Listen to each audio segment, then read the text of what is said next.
if you're stressed out and worried about your classes being online and how you're going to manage, this video is for you. So I have been taking online classes for about 4 semesters now. So I'm not saying I'm an expert or anything, but I have been able to get through it for some semesters now. So I thought I could try to be helpful in any way that I can. So let's just get straight to the video. Action!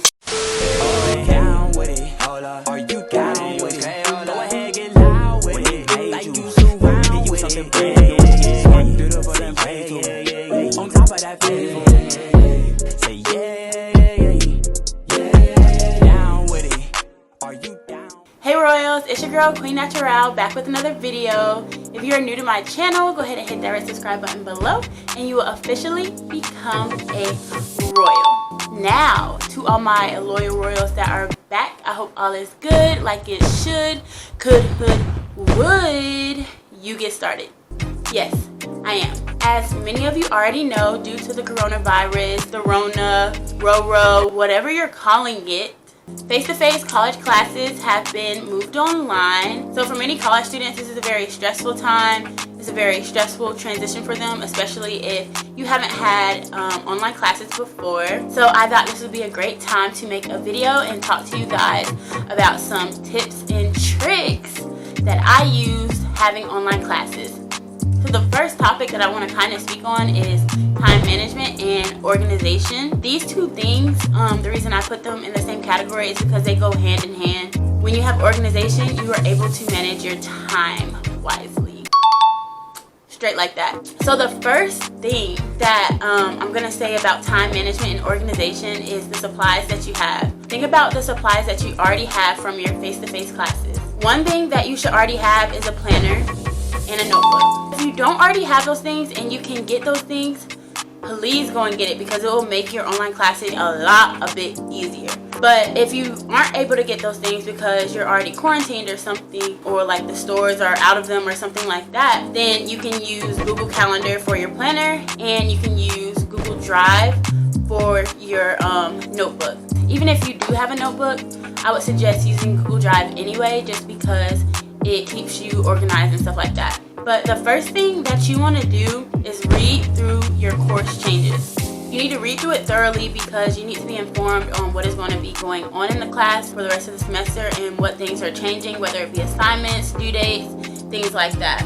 This is where your planner comes in. So what you need to do is go through all of your assignments and write down your due dates, whether that be in your planner or whether that be using your Google Calendar. In Google Calendar, you can set events of when the assignments are due, but you can also set reminders and you can set when those reminders are going to be sent to your phone.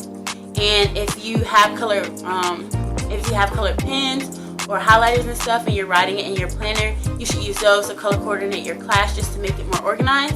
So I know y'all are probably sitting here like, oh girl, no, that's too much. Like, girl, you gotta be kidding. But I'm not. I'm really not. And I promise you it's not that bad, especially because you're not writing down the assignments for the whole semester. You're literally writing it down for like a month and a half. So to make it a little easier, just break it up into sections. Do your first class and write down all your assignments for that class. Do your next class, and then after that, do your next class. Do it in sections. Don't try to jumble it all up at once. That's just going to make you stressed out and stuff like that. So yeah, write down all of your assignment due dates in either your planner, your Google Calendar, however you're going to choose to do it. So the next thing you need to make sure you look for as you're reading through the course changes and everything is how your professor is going to be communicating with you. Whatever way they're going to communicate with you, you need to know about that. So for example, I know at my college, a lot of the classes use WebEx, and that's just a video chat app thing, like whatever. But the reason I say you need to know this information is because it's going to be how you are able to communicate with the professor. And these video calls or these video sessions are actually really important for you to hop on. One thing that people in online classes do wrong is that they don't hop on these video sessions and they miss a lot of vital information to help them succeed in the class. So for example, last Friday, I got on a WebEx session for one of my online classes, and it turned out I was the only one on it, which is okay. If you're the only one on it, don't get off. I repeat, do not get off, because this is like the best time. So whenever you so basically in that video call or whatever, he went over like our semester project that we should be working on and stuff like that, and he answered a lot of my questions, but he also walked me through the homework assignment that was due the next day. And so that was something that helped me out, because he literally did the homework assignment with me, and I got to ask him all the questions that I needed to.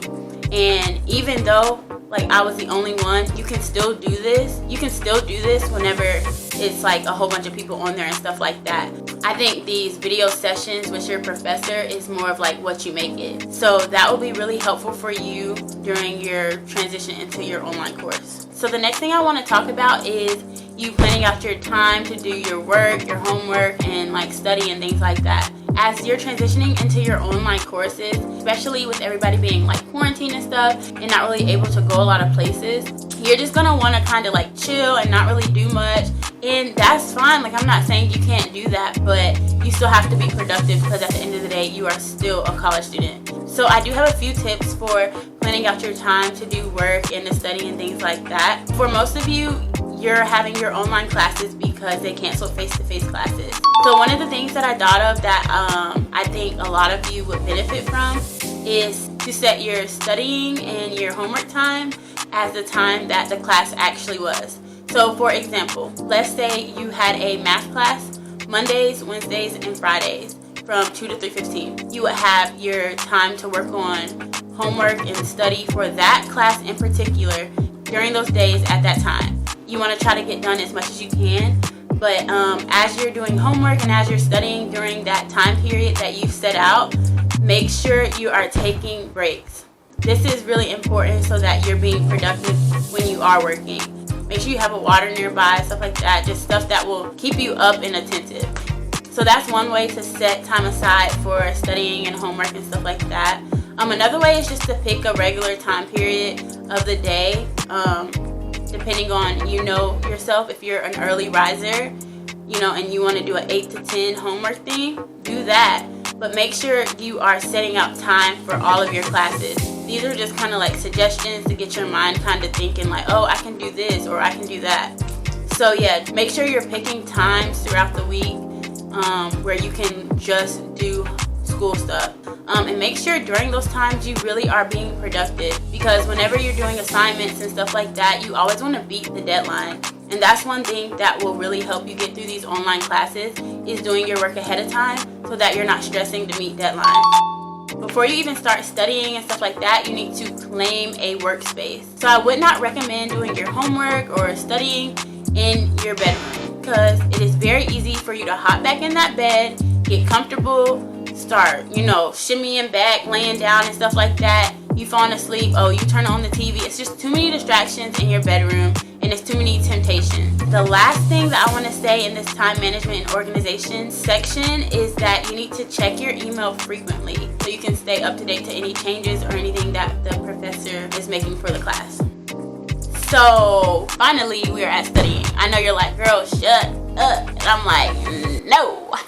But anyways, so now we're getting to studying. So before you even start with homework and studying, make sure that your work environment is up to par, quiet with not a lot of distractions, things like that. Kind of set the vibe, play some music that will kind of, relieve stress, because you don't want to be stressed in doing homework and stuff. So don't play no punk rock, no hardcore rap, no trap, no none of that. Ooh, bars.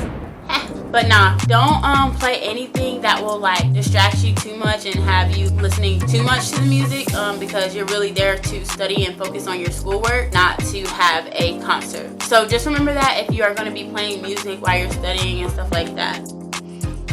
So also, it might be good for a lot of y'all to put your phone on Do Not Disturb. I know sometimes I do that a lot just because my phone is a big distraction when it comes to studying and stuff like that. Every time I hear a vibration or a ding, I'm sitting there looking over at my phone when I'm supposed to be working on my schoolwork. So setting your phone to Do Not Disturb will help you be more productive while you are in that time period you set out for schoolwork and stuff like that.